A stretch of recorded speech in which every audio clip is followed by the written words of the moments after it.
wonder if you're sleeping in now. Picturing you doing that bed, it's stuck in my head. Did it break you like it broke me? How did then we give it all up, we give it up? Hey everyone, welcome back to the channel. Today I am reviewing the Sony A7R Mark IV. During this review, I'll make some references to the Sony A9 Mark II that I used to have but recently sold it. The model to help me today test the camera out is... Hi, I'm Arlie, the creator of Unraveled by Arlie. I have a vlog on Instagram that features local businesses on Guam and occasionally review some non-local products. Cool. And I remember you telling me this is actually your first time modeling in front of the camera. Yes, and I'm so glad it's with you and Godfrey. Cool. And our viewers don't know, but you personally own an A6000 for your vlog. And you're mentioning some differences between A6000 and the Sony A7R Mark IV that you have. What are some of those differences? So what I've noticed with this camera is that it's much more professional, the feel. The build quality? Yes, and the buttons are much more easier to press, as well as the quality of the video and the pictures itself. Yeah. Yeah, as we were playing around, we accidentally zoomed into my eyelash and you can see each lash on it. Yeah, 61 megapixels. Yeah, a lot of amazing. detail. Yeah, it is. And the color is much more brighter, Yeah. like especially with my yellow top. So The color's pretty accurate. Yeah. Yeah, I noticed that too. Pretty cool. So we have a lot of daylight left. We have one more outfit change later on. So we'll keep on shooting here. Yeah. Yeah, but just always relax.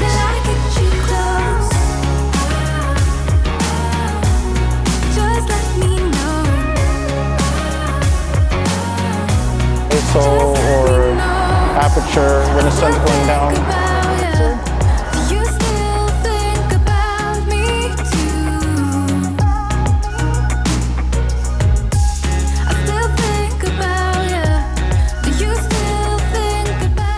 Some of the physical features about this A7R Mark IV is this has the latest grip, just like the Sony A9 Mark II. It is actually much larger and really great to hold. Feels really great in the hands. The exposure compensation dial now has a lock on it compared to the A7R Mark III. The buttons that they command out the back feels really solid. You can easily move the pictures by rotating it, and even the joystick at the back is also solid as well compared to the A7R Mark III and previous Sony bodies. Arlie, we're going to change location soon, but overall, how do you like the photo shoot, how it's going so far? It's going very well. Cool. So comfortable, and the pictures are turning out really great. Awesome. Okay, so we're going to change into our second outfit, and we're going to go to the beach location. It should be, the ibis is not bad, right? The zoo says temporary closed, but it looks like it's going to be closed forever. So what really sets this camera apart from other full-frame cameras, besides the Sigma FPL that was just announced, that also has 61 megapixels, but the Sony A7R Mark IV has the awesome 61 megapixel backside illuminated sensor, and I'm seeing from the back of this camera, the detail is just amazing. This camera also has about 567 face detection points. It doesn't cover the entire screen like the Sony A9 Mark II that I used to have, but it's pretty decent as long as the model's head is maybe about 20% away from the edge of the screen there. The EVF is really awesome, 5.76 million dots, 0.78x magnification. What hasn't really changed for a while, like all Sony cameras, is the rear LCD screen. Well, majority of Sony cameras use the rear LCD screen of only 1.44 million dots, and it does have some touch operation. I'm standing next to the zoo sign here. Further up, it said the zoo was temporarily closed, but it looks like it may be temporarily closed for a while. So we're still waiting for Arlie to come in her second outfit for the beach. So I just want to mention that now, compared to the A7R Mark III, the A7R Mark IV has dual card slots, both UHS 2. The A7R Mark III had one UHS 2 and one UHS 1, but this addition of two card slots having UHS 2 just makes clearing the buffer a lot faster. I'll get a scene here next to the zoo sign and a temporary close. Yeah.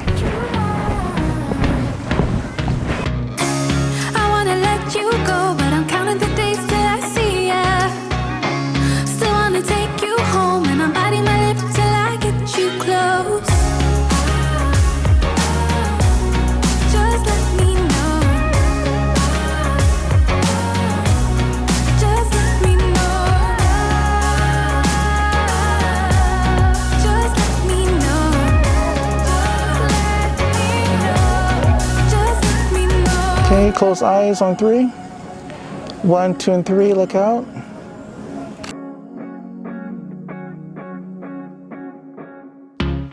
Wonder if you're Nice smile. sleeping in Very good.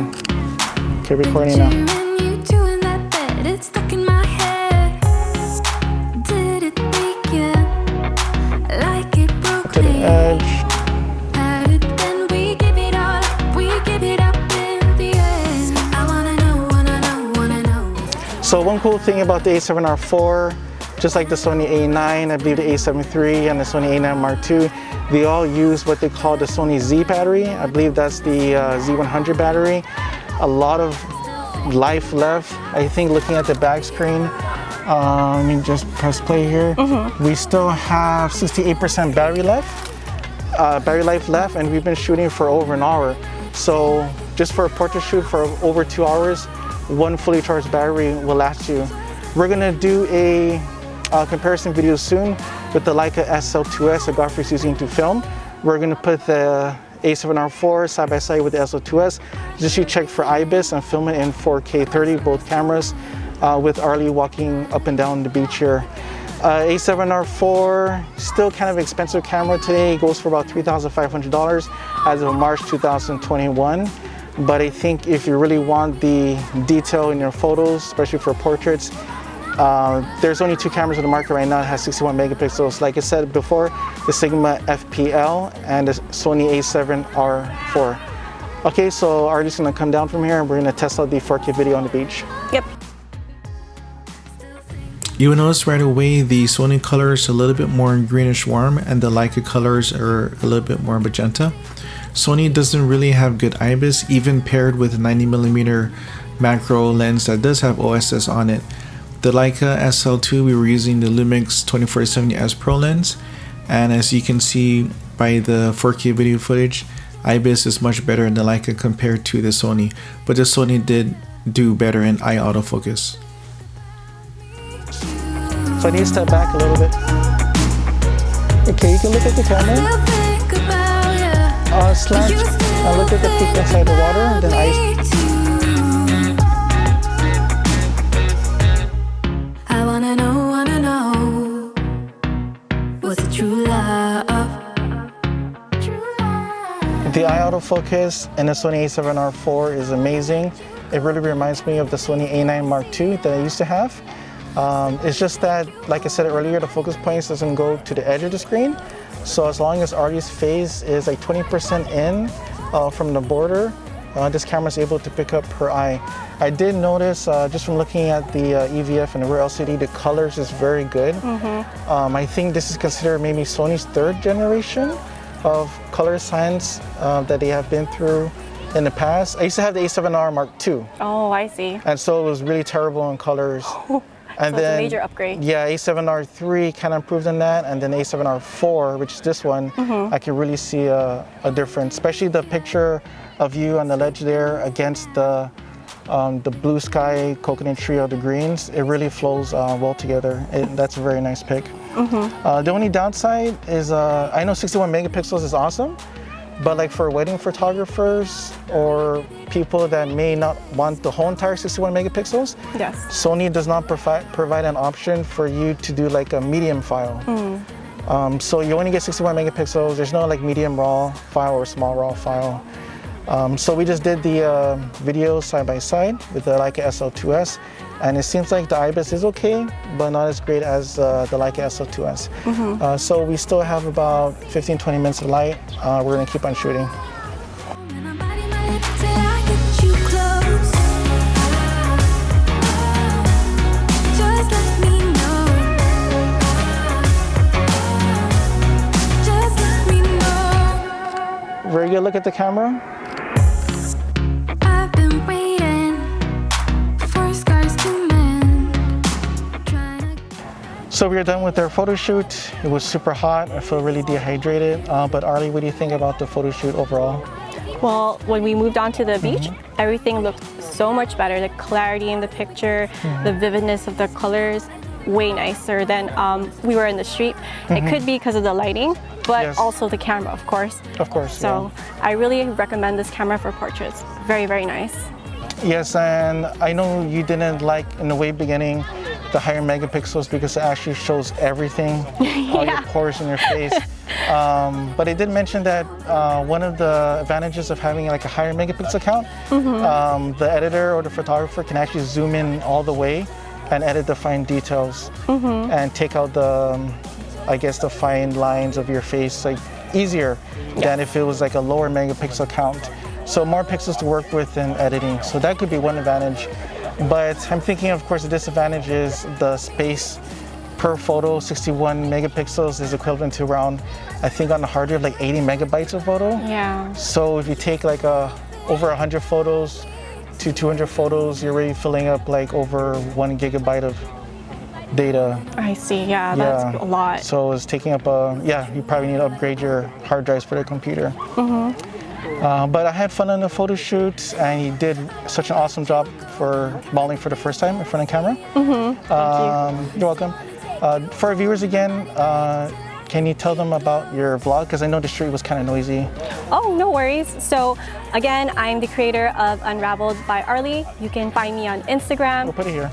And yeah, we'll put it right here. So please follow me if you would like to learn more about Guam's products. And I like to feature some non-local products as well. Cool. Thank you, everyone. Bye. Bye.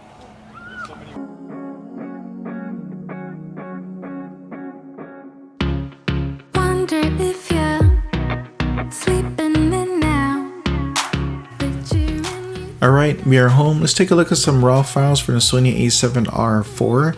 Now I just want to show you the amount of detail the 61 megapixel sensor can capture. This raw file has been unedited, so zooming in 200% to Arlie's eye, wow.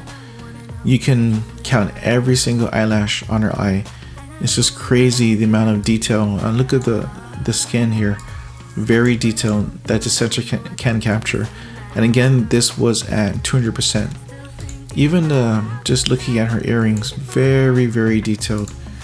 It's just crazy. Next picture, I just want to show you the dynamic range.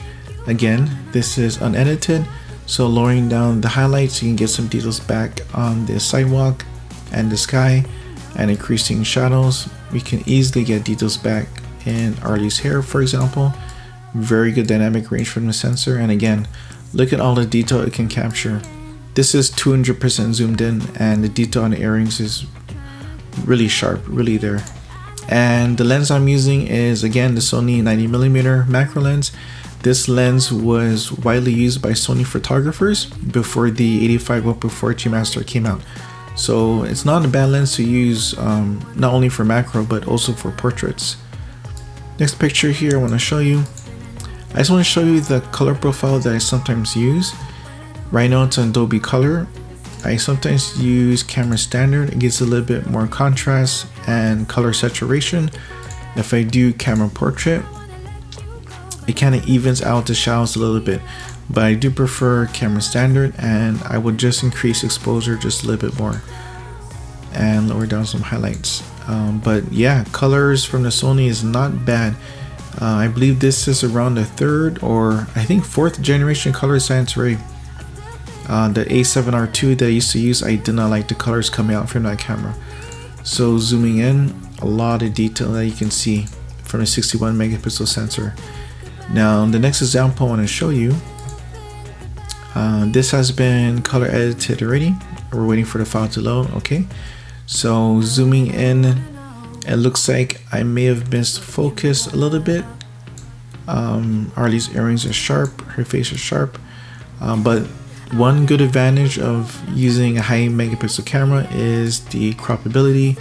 And let's say you want to crop it in a little bit closer like this, and you can actually do a tight crop like this, pressing enter, and you can still have a lot of detail. Hat very detailed. This is again zoomed in 200%. Hair, necklace. So even though you do a massive crop like this, you can still have a lot of detail to play with. So let me undo. There we go. And then just cropped in like that, you still can make nice prints. overall, I think the Sony A7R IV is an awesome portrait camera. It's just that there's no way to change the RAW files into a smaller size RAW file. We're kind of stuck at the 61 megapixel setting for the RAW file, and each RAW file comes out to maybe around 70 to 80 megabytes. The IBIS in A7R IV is not that great, but with the recent release of the Sony A1, with this high price tag of $6,500, I believe, the Sony A7R IV on the used market is going for around $2,400. So if people are looking for an alternative to the Sony A1 and they don't shoot that much sports, the Sony A7R IV would be an awesome, like pretty much all-around camera. I do like the colors coming out of the Sony A7R IV. You just have to edit it a little bit to your liking. Excuse the noise here. My computer is actually rendering the YouTube video you're watching now. But just for the price now, the A7R IV, you're getting a really good value, and I can see this camera lasting for many years to come. And the 4K in this camera is not bad. Most likely you may need to purchase like a gimbal just to keep it a little bit more steady for filming. Thank you for watching Guam Photography, and if you haven't, please subscribe.